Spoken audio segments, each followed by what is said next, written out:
Fraction equations. Just kidding. Fractions are division problems, guys. This is division equations, right? We've done addition, subtraction, multiplication, and now we're doing division equations. And how do you solve an equation? You isolate the variable. Isolate the variable. Get the letter alone. None of these problems should be any different from them.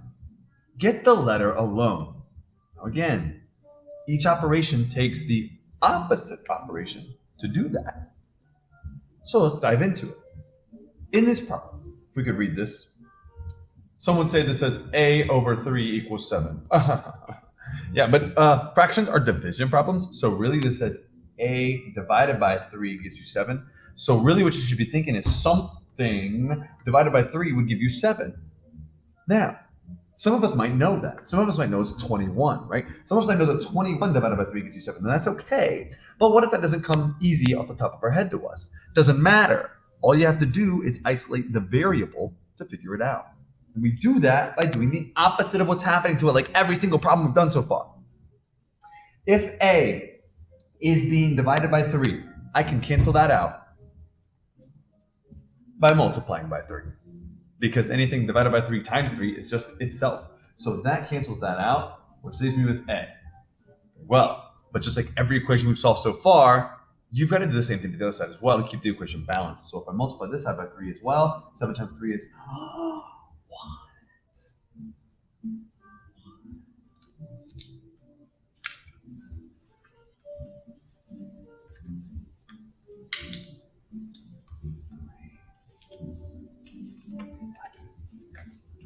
Told us the answer. It's like, did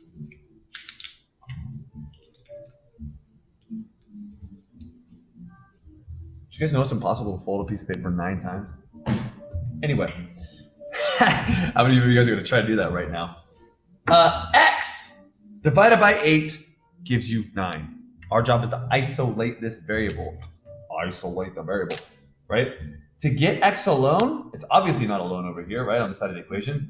There's not just an x here, right? Some stuff's going on, right? If x is being divided by 8, what would be the inverse of that in order to get this variable alone? If it's being divided by 8, we can just multiply by 8. That would cancel it out effectively, right? Leaving us with just x all alone over here. But make sure we do the same thing to the other side. We get 9 times 8 is 72. Now let's see if this makes sense real quick. If I were to plug in x, right? 72 for x in my original equation, would this make sense? Is 72 divided by 8 9? It absolutely is. So we know our answer is correct. Check it out. 9 folds did it. It's folded in half 9 times, by the way, guys. Okay, here we go. 30 equals b over 2, right? Or b divided by 2. Something divided by 2 gives us 30. 30 is equal to something divided by 2, right? So what do we do in the variables on the right side of the equation? Does that change everything and make everything different than what we've ever done? No, it's the same thing, right? We need to isolate the variable. B is being divided by 2, so I'm going to do the inverse of that. I'm going to multiply by 2. Which cancels it out, leaves me with b. Great. I got it alone. Good job. I'm going to make sure to do the same thing to the other side. Multiply this side by 2, which is 30 times 2 is 60.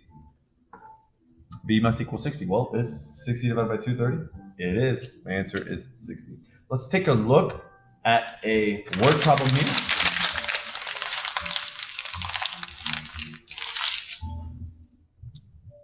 I haven't had lunch yet. I'm a little hungry there. The weight of an object on the moon is 1/6 that of its weight on Earth, meaning on the moon something weighs far less, right? Like, as in, if I weigh 215 pounds of raw muscle, I wish, then I would weigh 1/6 of that on the moon. I would be like a light feather on the moon, okay? So if an object weighs 35 pounds on the moon, then write and solve the division equation of its weight on Earth. That means something weighs pretty heavy on Earth would be 35 pounds on the moon. So what we need to do is take this object on Earth and find a sixth of it. How do you find a sixth of something? How do you find a fraction of anything? Well, I think I told you at the beginning of this lesson that all fractions are division problems. So if we're finding a sixth of something, that means we're dividing. Well, what on earth would we be dividing by? Find a sixth of something. You got it, guys. You're so smart. Divided by 6. So if I take an object on Earth and divide it by 6, I should get its weight on the moon, which is 35. What is the weight of the object on Earth? We don't know, right? We just know that if we divide it by 6, we get 35. So let's just use a variable here, E for Earthling. If we take the object on Earth, divide it by 6, find a sixth of it, we should get 35. Well, now we can actually figure out what the weight of that thing would be on Earth by solving for the variable. Isolate it. If E is being divided by 6, all I got to do is multiply by 6 to cancel that out. Easy. Boom. E. Z. Okay. Now that we've got the variable isolated, to make sure that we keep this equation balanced, if I multiply the left side of the equation by 6 to isolate my variable, I must multiply this side by 6 as well. And 6 times 35, I've been another 6 facts.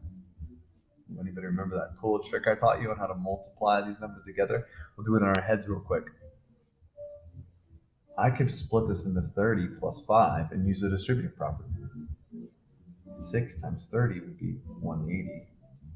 6 times 5 would be 30. 180 plus 30 is 210. The weight of the object on Earth would be 210. The weight of it on the moon would be 35. Good luck on your division assignment today, guys. Let me know if you got any questions. Boom!